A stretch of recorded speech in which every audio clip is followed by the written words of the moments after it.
کہ مردوں کے احرام کا لباس بتا دیا. اب عورتوں کے احرام کا لباس کیا ہوا؟ اب عورتوں کے احرام کا لباس یہ ہو گیا کہ عورت جو چاہے لباس لگا سکتی ہے. جیسے جنرلی عورت کیا لگاتی ہے؟ قمیص لگاتی ہے, شلوار پہنتی ہے, پھر اس کے بعد اس پر ایک عبایا لگاتی ہے. عبایا کسے کہتے ہیں؟ یہ جو کندھے سے لے کے نیچے تک ڈھکتے ہیں, برقع ٹائپ کا جو کچھ ہوتا ہے. برقع ہم لوگ سمجھتے ہیں یہ نیچے سے اوپر تک, وہ برقع اصل نہیں ہے. برقع صرف اتنی دوری کا جو کپڑا ہوتا ہے اس کو بولا جاتا ہے, اس کو عبایا بولا جاتا ہے. یہاں سے جو نیچے جو کپڑا ہوتا ہے اس کو کیا بولتے ہیں؟ عبایا. تو ایک عورت کیا لگایا؟ قمیص لگا لیا, پھر شلوار لگا لیا, اوپر سے عبایا لگا لے تاکہ بدن مکمل ڈھک جائے.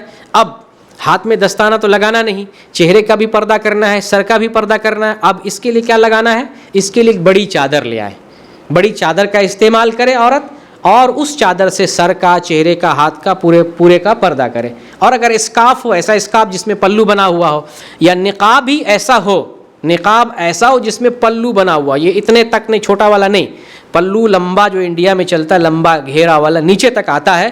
اگر اس ٹائپ کا کپڑا اگر عورت کے پاس ہے تو وہ بھی استعمال کر سکتی ہے. صرف اتنا سائز کا جو نقاب ہوتا ہے وہ منع ہے, لیکن پلو والا اگر کپڑا استعمال کر رہی ہے تو کوئی حرج نہیں, اس پردے سے جو ہے اپنے چہرے کا پردہ کر سکتی. جیسے کہ میں پکچر میں آپ کو دکھا رہا ہوں, یہ جو اوپر سے ایک لباس جو ہے پلو والا, یہ جو دیکھ رہے ہیں یہاں سے یہاں تک, اگر اس طرح سے کوئی بھی آ جائے, یا اس طرح سے نہیں ہو, سپاٹ جو ہے سیدھی اوڑھنی ہو, بڑی سی چادر اوڑھنی ہو, اسی کو اوڑھ لے, اپنا ہاتھ اور اپنے جو ہے سر اور چہرے کا پردہ کرے.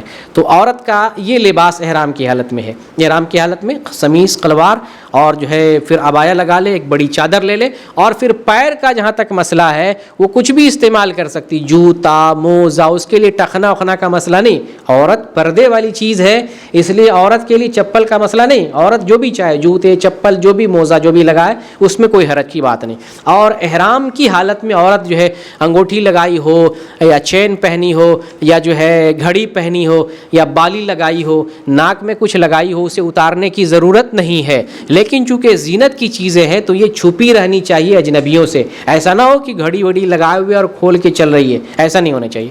زینت کی چیزیں عورت اجنبی مردوں سے چھپا کر رکھے گی.